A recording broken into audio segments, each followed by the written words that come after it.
지난 시간까지 우리가 르호보암의 치정시대를 살펴봤습니다. 그러니까 솔로몬이 죽고 그 아들 르호보암이 왕이 돼서 나라가 이제 남북으로 갈라졌죠. 그래서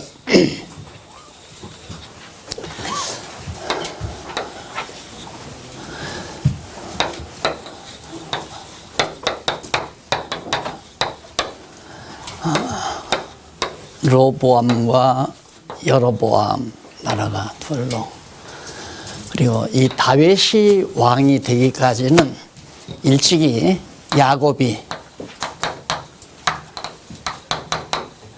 유다에게 언약한 대로 근원을 올려가야 됩니다. 그러니까 내가 늘 자주 말씀을 드리지만 일반 역사도 마찬가지예요. 일반 역사도 역사를 통째로 봐야 되는데 역사의 시작을 모르잖아요. 뭐 선사시대 하면 역사 이전 시대라고 그러니까 근원을 모르는 거죠. 그러니까 역사 해석이 불가능합니다. 절대로. 그러나 성경을 통해서 우리가 역사 해석을 할 수 있는 것은 하나님께서 인류 역사를 시작을 하게 하셨어요. 인간을 창조해서 에덴 동산에서부터 역사가 시작이 되잖아요. 그러니까 우리는 역사의 근원을 압니다. 성경을 통하여. 그렇기 때문에 역사를 정확하게 해석할 수가 있는 거죠. 그렇지 않고는 아무리 석가가 아니라 아무리 정말 대단한 학자라도 역사 해석은 불가능한 겁니다. 절대 불가능해요. 근원을 모르는데 어떻게 과정이 설명이 돼요. 그게 부분적인 것만 설명을 하죠. 그러니까 적어도 부모님들이 자녀들을 실책할 때도 언니와 동생 사이에 오래된 어떤 갈등이 있어요. 오래 적부터. 그 갈등은 엄마 배 안에 동생이 들어있을 때부터 언니는 갈등을 느낀 거란 말입니다. 그러니까 그런 갈등이 점점 자라서 결국 이제 동생과 언니 사이에 여러 가지 갈등 관계가 빚어지는데, 부모로서는 또 왜 그랬어? 그러니까 저 언니가 내 거 가져갔어. 그러니까 언니는 쟤가 내 말 안 들어. 여기에만 따지니까 문제 해결이 안 되는 거죠. 근원을 모르니까. 다시 말해서 역사는 통째로 봐야 된다. 하나로 봐야 된다. 근데 하나로 볼 수 있는 길이 없어요. 그러니까 대학에 가서 역사 공부하자 말장할 겁니다. 절대 불가능해요. 그래서 정의란 무엇인가도 해답이 안 나오는 거고. 그런데 우리는 지금 오늘 아비야와 아사 시대를 말하는데, 르호보암이 지금 여기서 정치했잖아요. 그리고는 이제 아사가 3년 통치하고 아비사가 41년을 통치하는 요 기간을 오늘 공부할 거예요. 요 기간을. 그러니까 44년 동안의 역사를 간략하게 한 10여 페이지에 불과한 내용 속에 담겨진 것을 제가 요약 정리를 하겠는데, 그러면 오늘 이 시대 역사의 중요한 의미가 뭐냐, 그걸 찾으려면 일로로 올라가야 되고, 더 찾으려면 야곱과 유다 사이에 일로로 올라가야 되고, 더 찾으려면 아브라함에게로 올라가야 되고, 더 찾으려면 아담에게로 올라가야 되고, 더 찾으려면 하나님께로 올라가야 돼요. 그러니까 하나님으로부터 역사가 시작이 돼서 지금 아비야와 아사 시대의 역사를 오늘 우리가 공부하는 거란 말입니다. 이유는 왜 하나님이 그렇게 아비야와 아사 시대의 역사를 섭리하셨을까? 이걸 탐독하는 것이 역사 공부거든요. 그렇잖아요. 오늘 대단한 공부하셨어요. 사학에 대한 핵심을 여러분들이 지금 딱 짚었단 말입니다. 대단한 거예요. 저는 이런 거 발견 못했으면 아마 사는 맛이 없었을 거예요. 이걸 몰랐었으면. 이거 보세요. 이거 대단하잖아요. 역사는 하나님께서 주관해 가는 거 아니에요? 하나님이 주관하는 역사가 아담 때부터 시작이 된 거란 말입니다. 아담 때부터 시작이 되기 때문에 우리는 자, 오늘 공부하는 문제의식은 아비야와 아사 시대 남쪽 유다죠. 이건 유다, 남쪽 유다, 남유다. 남쪽 유다의 역사 가운데 솔로몬의 아들 르호보암 시대를 지나서 그 손자 아비야와 그 증손자 아사 시대의 역사를 왜 오늘 이 아침 주일 아침 우리들은 일찍 나와서 탐독을 해야 하는가? 이유는 바로 이 하나님의 뜻을 알기 위해서. 왜 하나님께서 이런 역사적인 과정을 거쳐 이 시대의 역사를 성경에 기록해 놓고 오늘을 사는 우리들에게 이 역사 내용을 탐독하라고 했을까? 그 이유는 저 하나님의 뜻을 알으라고 말이에요. 그래서 하나님의 뜻을 딱 간단해요. 하나님의 뜻은 당신 여호와만을 경외하라는 것이 하나님의 근본 뜻이에요. 그러면 우리가 아비야는 정말 대단한 사람이다, 이거 깨달으라고 역사 공부하는 게 아니거든요. 또 아사, 야 어떻게 41년 동안 저 증조 할아버지보다도 더 오래, 증조 할아버지는 40년 통치했잖아요. 이렇게 오랜 기간 역사를 다스릴 수, 나라를 다스릴, 참 대단하게 권력이 대단한 사람이었다, 이런 거 알라고 하는 얘기가 아니에요. 전혀. 그러니까 이것은 하나님의 뜻을 알리기 위한 하나님의 역사 공부다. 역사 섭리를 통하여 하나님 당신을 알게 한다 그 말이에요. 그래서 처음에 창세기부터 나오는 게 뭐냐면 섭리를 통한 언약 아니에요? 섭리. 그러니까 역사 섭리를 통하여 하나님이 언약하셨다. 뭘? 결국은 이렇게 역사하신 바는 장차 내가 바로 만왕의 왕 되신 예수 그리스도를 보내겠다는 언약으로 이어져요. 결국은 저기 하나님께서는 메시아 보내겠다는 언약을 하는 것이 이제 구약 아니에요? 그 언약 내용 중에 하나가 오늘 공부하는 아비야와 아사 시대의 역사란 말입니다. 그러니까 하나님께서 장차 메시아를 보내겠다는 언약을 하기 위하여 역사 섭리를 통하여 언약하셨다. 이렇게 아시면은 하나님의 뜻을 우리가 분명히 알 수 있죠. 그러면 여호와 하나님께서 왜 예수 그리스도를 보내는가, 메시아를 보내는가? 바로 예수를 그리스도로 메시아로 믿음으로 말미암아 하나님을 여호와로 경외하라는 것이 바로 근본적인 뜻이에요. 근본 뜻. 그러니까 모든 역사 섭리의 목적은 여호와 하나님 경외케 하려는데 바로 역사 섭리의 목적이 있다. 그러면 대한민국의 역사, 서구의 역사, 동양의 역사, 세계 역사 그것만이 아니라 작게는 내 개인의 역사도 결국 여호와를 깨달아 알고 경외케 하려는데 내 삶에 의미가 담겨져 있다.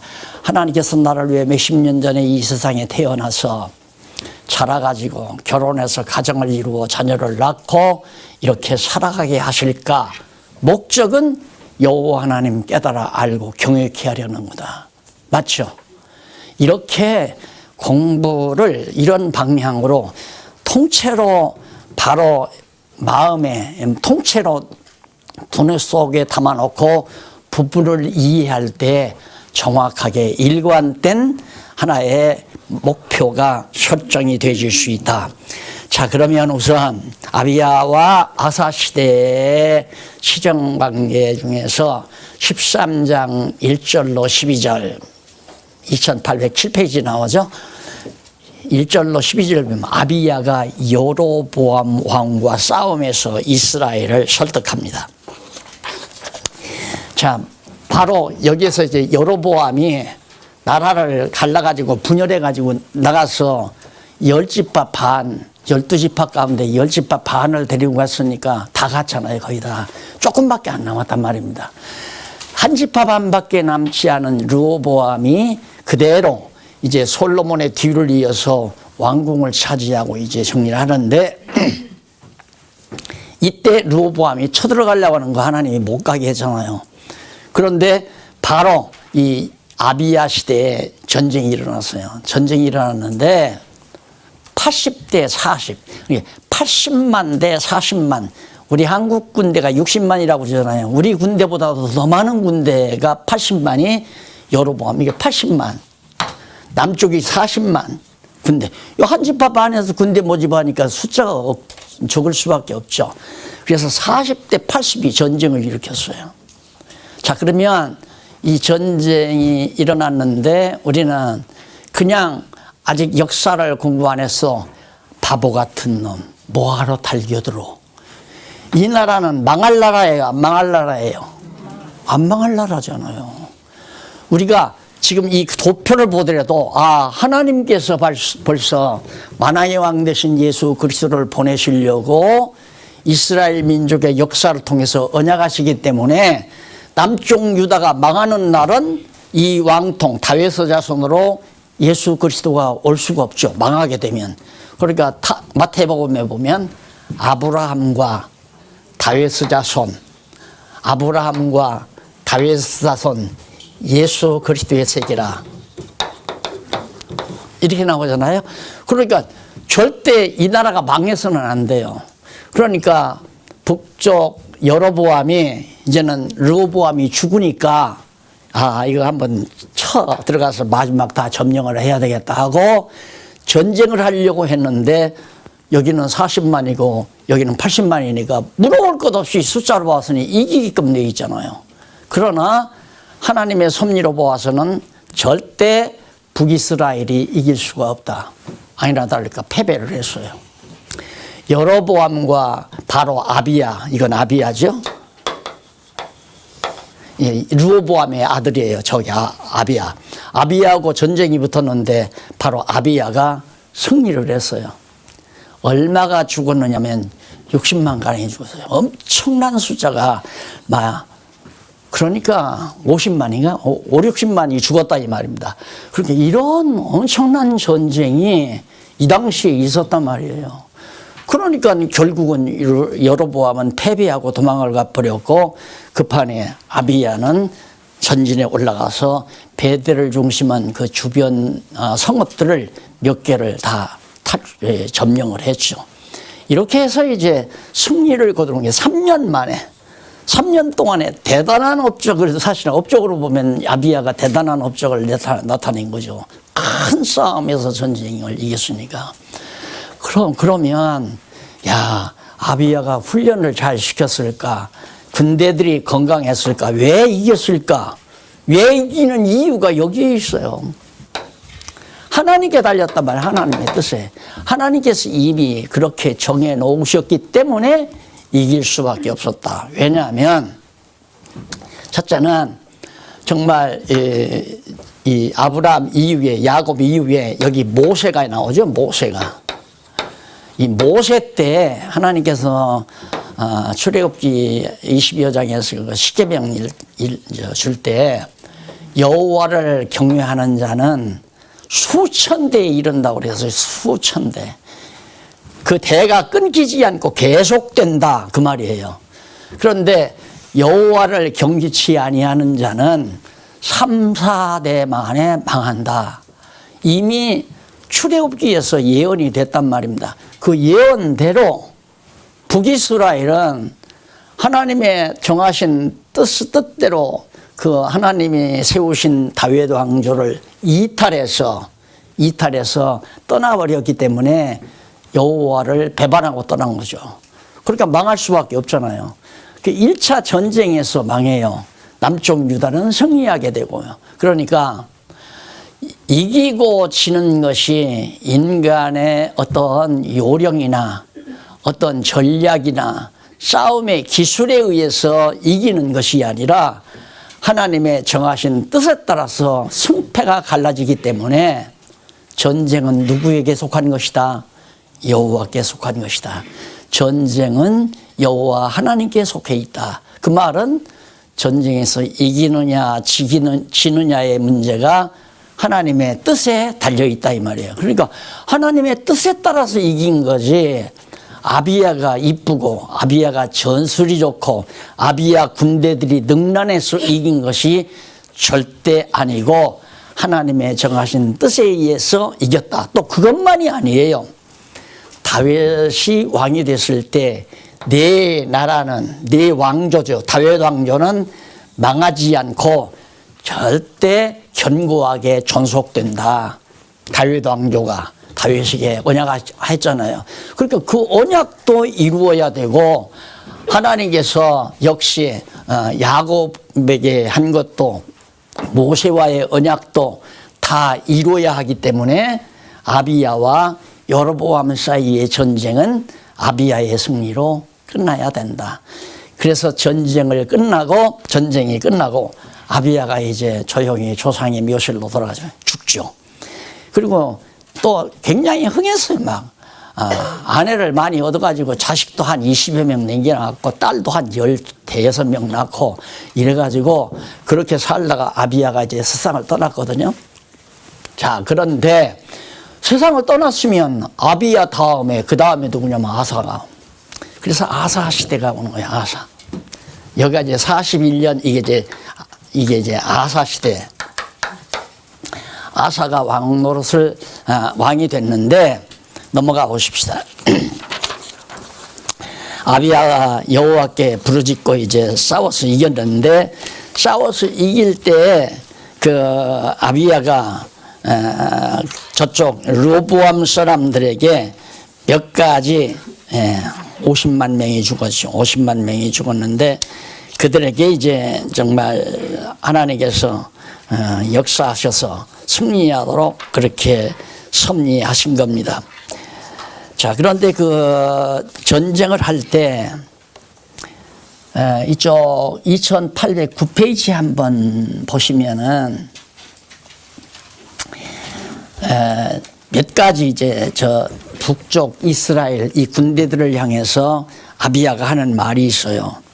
너희들이 이 전쟁에서 질 수밖에 없는 세 가지 조건이 있다. 세 가지 이유가 있다. 첫째는 밑에서부터 9페이지, 2809페이지 밑에서부터 일곱째 줄 앞부분에 보면 첫째로 이제 너희가 또 다윗 자손의 손으로 다스리는 여호와의 나라를 대적하는도다.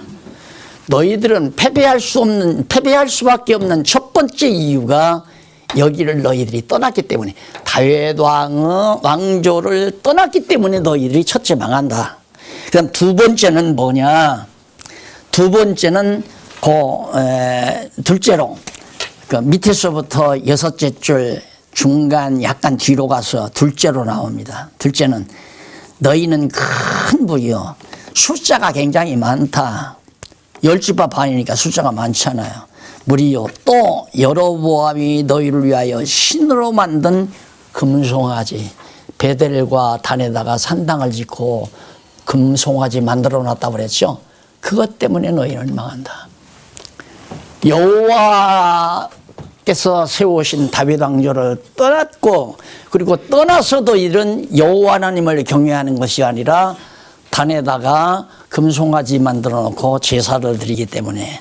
셋째는 밑에서 네 번째 줄 앞부분 약간 중간에서 앞부분. 셋째는 아무나 레위 지파가 아닌 일반 백성들을 갖다가 내 마음에 드는 사람 제사장 세워서 제사하게 하니까 금송아지에게 제사하게 하는데 너희들이 안 망하겠느냐. 아까 제가 말씀드린 거. 문제는 여기를 떠나니까 다 생긴 거거든요. 다 하나님께서 세우신 다윗 왕조를 떠나니까 금송아지도 만들게 되고 금송아지 만들다 보니까 제사장도 제 마음에 드는 사람들을 세워가지고 금송아지에게 제사도 하게 하고 그게 망하는 거란 말입니다. 하나님의 뜻이 어긋났기 때문에. 자, 그래서 이제 망했는데 결국 대승리를 거두어서 50만, 60만 가운데 80만 가운데 50만을 죽이고 결국 승리를 거두게 된 겁니다. 그 다음 14장 1절로 7절에 보면 아사가 선과 정의를 행하고 평안한 중에 성을 건축을 했다고 했습니다. 평안한 중에 성을 건축했다. 북쪽 이스라엘이 와서 자꾸 침략을 안 하니까 평안해지잖아요. 그러니까 아사는 41년 동안 이 41년 동안이나 나라를 다스리면서 성들을 건축하고 백성들이 안심하고 살아가도록 그렇게 섭리한 거죠. 그리고는 중요한 게 뭐냐면 모든 우상들을 다 타파해요. 아세라 목상이라든가 태양신이라든가 이런 이방신들을 전부 다 없애버리고 오직 여호와 하나님만을 경외케 하는데 집중을 했다. 그러니까 아사 왕이 바로 하나님의 뜻을 바르게 한 거죠. 그러니까 결국은 정치라고 하는 거, 이 당시의 정치라고 하는 건 백성들을 어떻게든지 여호와 하나님만을, 역사를 시작하신 여호와 하나님만을 경외케 하려는데 바로 정치의 주요한 목적이 있는 겁니다. 그것이 가장 선한 정치고 올바른 정치였다. 마찬가지예요. 지금도 정치를 하려면 세속 정치는 뭐 저렇게 할 수가 없죠. 세속 정치는 성경도 모를 뿐만 아니라 하나님이 없다고 하는 무신론자들이 대부분 많기 때문에 이런 정치가 불가능하지만 하나님 여호와 살아계시다고 믿는 교회 정치는 바로 이거란 말입니다. 교회 정치는 다르게 없어요. 오직 모든 성도들로 하여금 여호와의 하나님의 뜻을 깨닫고 여호와만을 의지하고 경외케 해가는 것이 가장 올바른 정치다. 그러면 지금 정치라고 하는 건 하나님의 말씀을 이렇게 지금 제가 가르치듯이 이런 식으로 가르치면 아무것도 의지하면 안 되겠구나. 내 아들이 지금 고시 준비를 하고 있는데 그놈이 판검사가 되면 내 팔자가 늘어지겠지. 이런 생각도 하면 안 되겠구나. 또 내 형님이 지금 막 계속해서 사업이 잘 돼가고 있으니까 큰 거부가 되면 나도 한 자리 주겠지. 이런 생각도 하면 안 되겠구나. 당연하잖아요. 그래서 인간적으로 보면 여호와 하나님만을 경외하고 사는 사람이 얼핏 보기에는 싸늘하고 냉정한 것 같고 인정머리가 전혀 없는 것 같고, 근데 그게 아니에요. 그건 너무너무 잘하는 거거든요. 오직 여호와 하나님만 의지하고 사는 거예요. 오직 자녀들도 형님들도 가족들도 부모도 아무도 인간은 의지의 대상이 안 된다.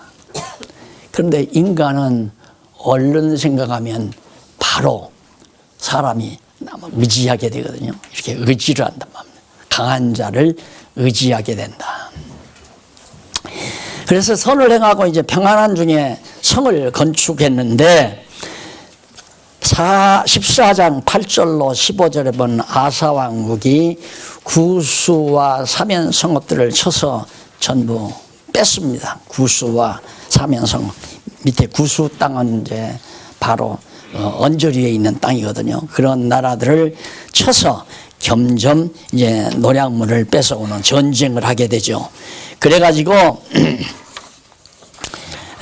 넘어가서 15장 1절로 7절에 보면 아사랴가 아사와 백성에게 여호와를 찾으라고 그렇게 권고를 합니다. 여호와를 찾으라고. 자, 권고를 하는데 거기 보면 2817페이지 해설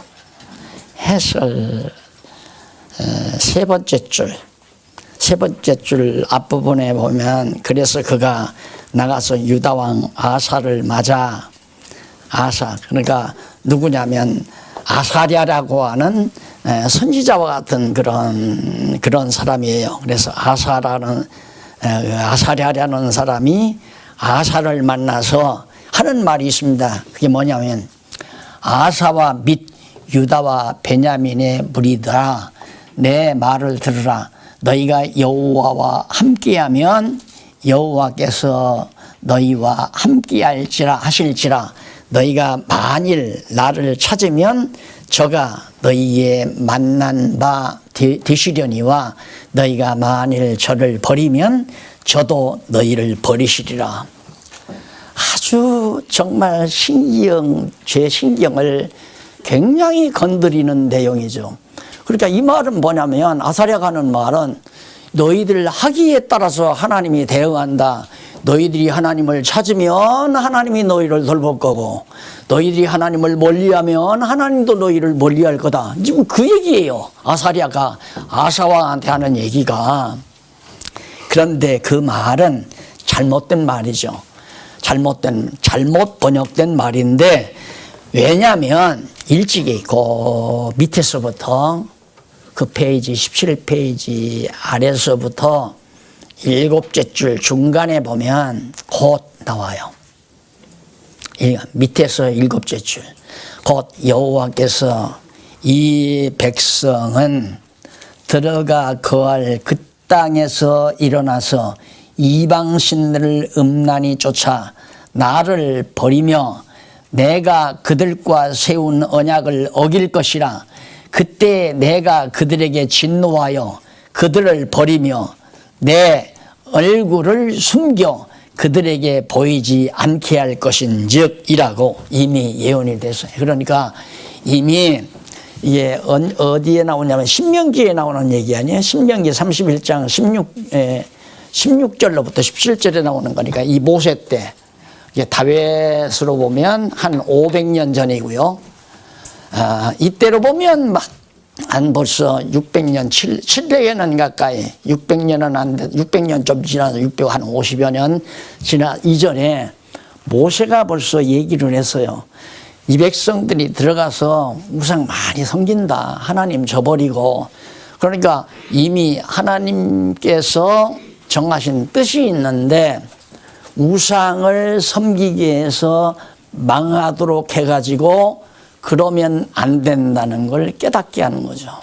그러니까 하나님의 교육 방법 중에 가장 강력한 교육 방법이 뭐냐면 패배하게 해서 성공하게 하고 실패하게 해서 성공하게 하고 때려서 싸매고 흩어서 모으고 이 두 가지 방법을 쓰는 거예요.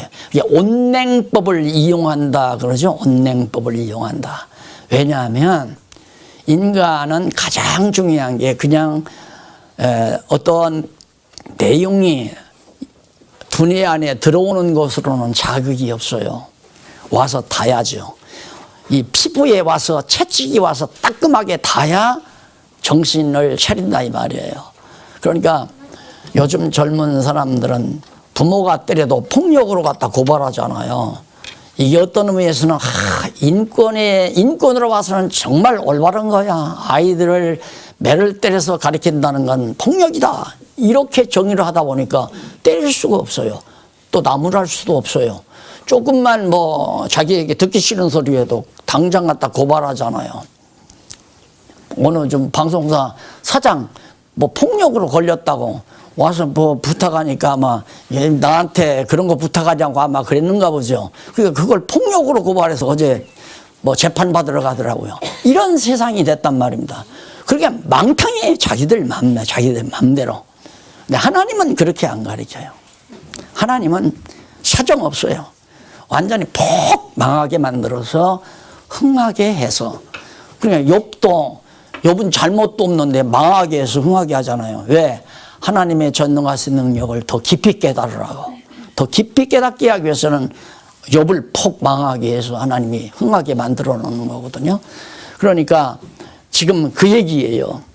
하나님께서 이미 모세를 통해서 그렇게 남쪽 유다 백성들을 이끌어 가려고 다 준비하시고 작정하신 뜻대로 하는데 이걸 갖다가 너희들이 여호와 하나님 잘 섬기면 하나님이 너희들을 도와줄 거고 너희들이 여호와를 경외치 아니하면 하나님도 너희를 멀리한다. 이 말은 인간이 역사의 주도권을 잡았다는 말과 같기 때문에 말도 안 되는 얘기예요. 그래서 여기 만일이라는 말을 틀림없이 보라 그렇게 된다 그 말이에요. 보라 그렇게 된다. 틀림없이 그렇게 된다. 그게 이제 만일이라고 번역한 그 용어의 올바른 뜻인데 이걸 갖다가 가정법으로 우리말 성경에 번역을 해놓으니까 모든 학자들이 다 오해를 하는 거죠. 근데 그건 절대 잘못된 번역이다. 그 말 한마디를 남기기 위해서 말씀을 드린 겁니다. 그리고 넘어가서 15장 8절로 15절에 보면 아사가 가정한 물건을 취하고 각성한 후에 제사를 드렸습니다. 이게 이 아사 왕이 이제 책망을 듣고 와서 이제 그런 책망을 이제 아사랴라는 사람이 와서 하니까 그걸 듣고는 가정한 물건, 이 가정한 물건은 모든 우상들이에요. 전부 다 타파해 버리고 쉽게 말하면 종교 개혁을 일으킨 거죠. 아사가 개혁을 단행을 해서 깨끗하게 오직 여호와 하나님만을 경외케 하는 방법. 그러니까 지금 이 당시에 사는 이 시대에 사는 사람들은 눈으로 이렇게 보이는 거, 눈으로 이렇게 보이는 것이 얼른 들어오잖아요. 그러니까 이 눈으로 보이는 것이 없어져야 된단 말입니다. 없어져야 보이지 아니하는 하나님을 향하기 때문에. 그래서 문제는 우리가 이 세상 사는 동안에 가장 문제는 우리의 눈으로 보는 것 때문에 문제예요. 내가 사놓은 빌딩, 내가 사놓은 땅덩어리, 내가 사놓은 큰 재산 덩어리, 이게 눈앞에 보인다 이 말이에요. 그래서 내가 몇 번 강조했잖아요. 요 모통이 돌아오면서 이 건물을 볼 때마다 그냥 돌무더기라고 하는 건 아무 가치 없는 거라 그 말이에요. 요단강 바닥에서 돌덩어리를 각 지파별로 12개 가져다가 길갈에다가 12돌 쌓는 거 있잖아요. 그 12개의 돌무더기. 그러니까 이 돌무더기. 왜 돌무더기는 뭐냐? 하나님의 능력 잊어버리지 말라고. 야, 저 돌이 뭐야? 12개네. 왜 저 돌 12개를 저렇게 쌓는 거야? 자녀들이 부르면, 아, 이놈아, 우리 조상들이 애굽에서 나올 때 이 요단강을 건너올 때 요단강이 확 갈라졌단다. 그래서 요단강 바닥에 있는 돌덩어리 하나씩을 우리 조상 족장들이 들고 와서 저걸 쌓는 거다. 와, 하나님이 그렇게 능력이 많으셔? 자녀들이 그걸 배우게 하려고. 그래서 내가 자꾸 저건 하나의 돌덩어리로 봐라. 돌무더기로 봐라. 우리가 언제 돈 벌어서 이 재산 덩어리를 언제 한 거예요? 돈 얼마나, 솔직히 돈을 얼마씩이나 우리가 내서 이걸 해놓은 거냐 이 말이에요. 이거 하나님이 뚝 떨어뜨려 놓은 거 아니에요? 그러니까 이걸 볼 때 하나님의 능력이 기억이 돼야 되는데, 와, 이게 몇백억이래? 이러니까 획그닥 돌아가는 거죠. 보이는 거 보이니까. 건물 덩어리 보이고 땅 덩어리가 눈에 들어와 버리니까 이거 아무개가 다 가져간다. 이러니까 다 휘그닥 돌아간 거 아니에요. 바보들이에요. 멍충이들이에요. 그거 아니잖아. 이거 없애야 돼. 그래서 예단이 일어나서 하나님께서 이거 다 거둘러 보시려나. 왜? 아세라상, 태양상 다 아사왕이 다 없애버리지. 왜? 보이는 거 없애야 보이지 아니하는 하나님만 의지하니까. 그래서 이거 없애버리려나. 그렇게 처음에는 생각을 했는데 지금까지 안 없애버리니까 없어지지는 않을 것 같아요. 없어지지 않았다고 해서 이걸 돌덩어리로 보지 말자. 이건 어디까지나 하나님께서 정말 당신의 능력을 잊지 말라고, 하나님 말씀 잘 가르치니까 가르치는데 지장 없게 하려고 장소를 제공해 준 거다. 오늘 또 나오니까 학생들하고 뭐 딱 말해서 왜냐 그러니까 어제부터 와서 여기서 공부를 했대. 잠을 자면서. 얼마나 좋아요. 안 그러면 어디 가가지고 돈을 줘야 되고 또 가야 되고 오야 되고 가고 오는데 또 잘못하면 교통사고도 위험하고. 그런데 내 집이 있으니까 잠도 자고 와서 공부도 하고 재밌어서. 그러니까 재밌었어요. 성경 공부 재밌었더네요. 자, 그러기 위해서 하나님께서 쓰게 하시려고 준비해 놨으면 없애지는 않을 거예요. 그러니까 우리가 보이는 것에 집중을 하면 하나님이 없애버릴 거고, 이것도 또 거꾸로 얘기한다. 이미 하나님께서 없애버리기로 작정을 하셨으면 이쪽에 우리로 하여금 집중하게 해서 없애버릴 거고, 그렇지 않았으면 없애지 않고 우리의 별장으로, 성경 말씀 공부하는 별장으로 잘 사용하도록 하실 거다라고 생각하고 사시면 됩니다. 아사는 눈으로 보이는 걸 다 없애버린 거예요. 왜? 보이지 아니하는 여호와 하나님께로 마음을 돌려라 하는 얘기죠. 그래서 저는 목회하면서 참 많이 경험을 했습니다만은 처음에 이렇게 목회를 하면서 하다가 보면 더러더러 오셔서 막 큰 돈 연보도 하고 금방 막 예배당, 교회당을 지을 것 같은 그런 분위기가 조성이 되고, 그럼 나도 은근히 자꾸만 의지가 돼요. 혹시 저분이 돈 많이 벌어서 정말 장소를 하나, 교회당 장소 하나 마련하고 지을 수 있지 않을까. 그래서 지금은 절대 그런 생각 안 해요. 아무리 돈을 말아도 의지하는 거. 의지했다가는 그분 망할까 봐서. 그래서 혹시 우리 교회에 와서 망하신 분 있으면 나 때문에 망한 줄 알면 됩니다. 예, 날더러 의지하지 말라고. 아무도 의지하지 말라고. 예, 오직 여호와 하나님만 의지케 하려고 하나님께서 그렇게 섭리하시는 것처럼 바로 아사도 정말 여호와 하나님만, 보이지 아니하는 여호와 하나님의 뜻을 깨닫고 경외케 하기 위해서 보이는 우상, 아세라상이나 태양상을 다 처치해 버렸다. 그리고는 하나님 앞에 올바로 제사를 드렸죠. 그 다음 15장 16절로 19절에 보면 2820페이지죠. 아사가 목상을 만든 태우의 위를 전부 패해버려요. 그런데 사람은요, 참 놀라운 것이 그럴 수밖에 없어요. 하나님은 안 보이니까, 눈으로 안 보이니까 관심이 없어져 버리잖아요. 눈으로 보여야 관심이 가니까. 그런데 문제는 우리의 성숙되는, 우리의 성숙도, 우리가 성숙했다고 하는 그 분량을 뭘로 알 수 있느냐. 눈으로 보이는 것에 대한 가치보다 보이지 않는 것에 대한 가치를 더 중하게 생각하면 훨씬 더 성숙한 인간이라고 평가해도 됩니다. 근데 보편적인 인간은 자꾸 눈으로 보이는 것에 관심이 가요.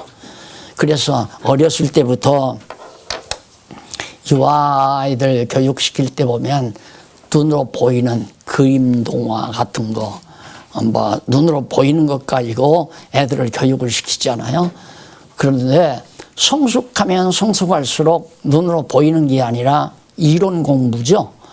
책을 통해서 어떤 사상이라든가 이념, 내용을 탐독해서 보이지 않는 것을 깨달아 알도록 하는 것이 이제 교육의 수준 높이인데 똑같은 거죠. 우리 성도들의 신앙도 보이지 아니하는 하나님께 관심이 많으면 정말 성숙된 신앙이지만, 우리 한국교회가 이렇게 자꾸 망해 들어가는 이유가 보이는 돈덩어리 때문에 그러거든요. 어떻게 막 하나님께 복 받으려면 많이 내라 해서 막 자꾸 갖다 많이 내놓으니까 그걸 갖다가 여기다 땅 사놓고 건물 짓고 이것저것 쫙 하다 보니까 교회 재산이 막 어느 교회는 막 수천억 대 되잖아요.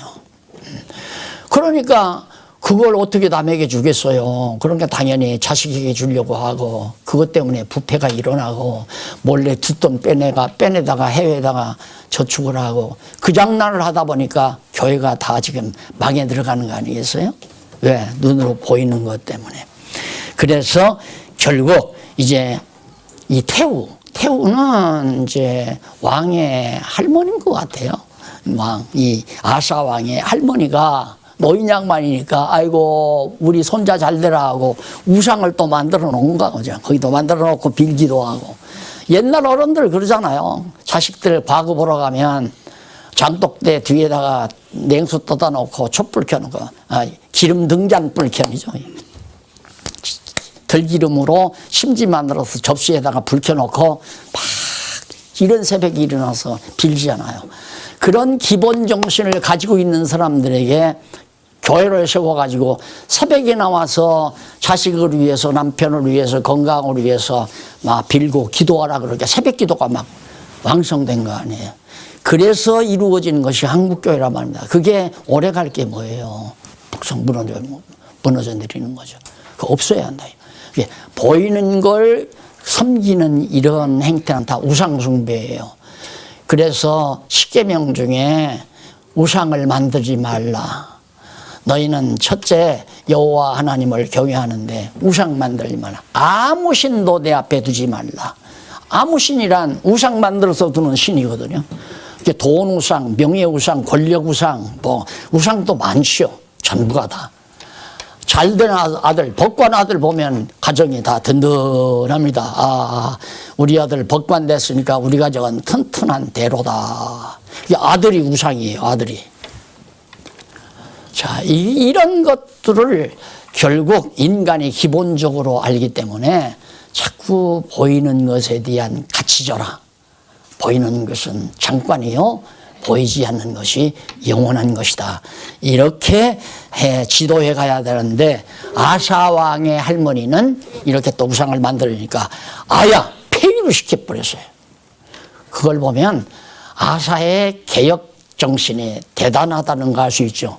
그러니까 하나님께서 이렇게 오랜 기간 동안 철저하게 나라를 여호와 하나님 경외하는 곳으로 만들어가기 위해서 통치를 하도록 하나님께서 지혜를 준 거죠.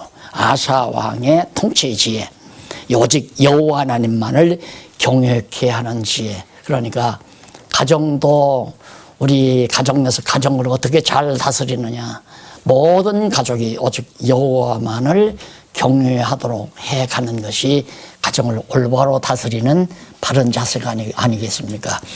자, 그 다음 16장 1절로 6절에 보면 이스라엘 침공시에 아사왕이 아람을 의지합니다. 참, 어떻게 인간이 이렇게 나약한지 몰라요. 자, 패배를 했죠? 패배하니까 얼마나 열불나겠어요. 패배하고 돌아가서 군대를 50만이나 죽이고 패배하고 돌아갔으니 얼마나 자나깨나 두고 보자. 그런데 정말 아비야가 죽고 그 다음 그 아들 아사가 왕이 되니까 너 한번 해보자 하고 쳐들어둔 거예요. 아사에게. 쳐들어오니까 아사는 아무래도 어리죠. 물론 여호와 하나님만 의지한다고 해도 당장 지금 엄청난 군대가, 수십만 군대가 막 밀고 내려오는데, 북에서 남으로 이스라엘에서 지금 유다 쪽으로, 예루살렘 쪽으로 막 쳐들어오는데 그걸 어떻게 해요? 그러니까 결국 그럴 수밖에, 인간적으로 보면 그럴 수밖에 없는 것처럼 느껴지죠.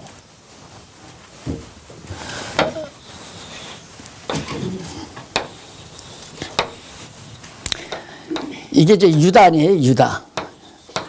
이거 이제 이스라엘이고. 이스라엘이 지금 유다를 쳐서 들어온단 말입니다. 그러니까 유다는 야, 이대로 있다가는 다 망한다. 안 망하잖아요. 우리가 봐도 망하면 안 되죠. 하나님이 망하게 안 돼 있단 말입니다. 안 망한단 말입니다. 그런데 유다 아사왕은 얼른 여기 아람, 이 북쪽에 있는 아람을 도움을 요청해요. 우리 좀 도와달라. 그러니까 아람으로서는 얼씨구나 좋다 그거죠. 얼씨구나 좋다. 왜? 너희들 나한테 신세지면 이스라엘은 도간이든 쥐자 이 말이야. 다 먹어버린다. 강자는 약자에 대한 도움이 순수한 게 아니란 말입니다. 계획이 있어요.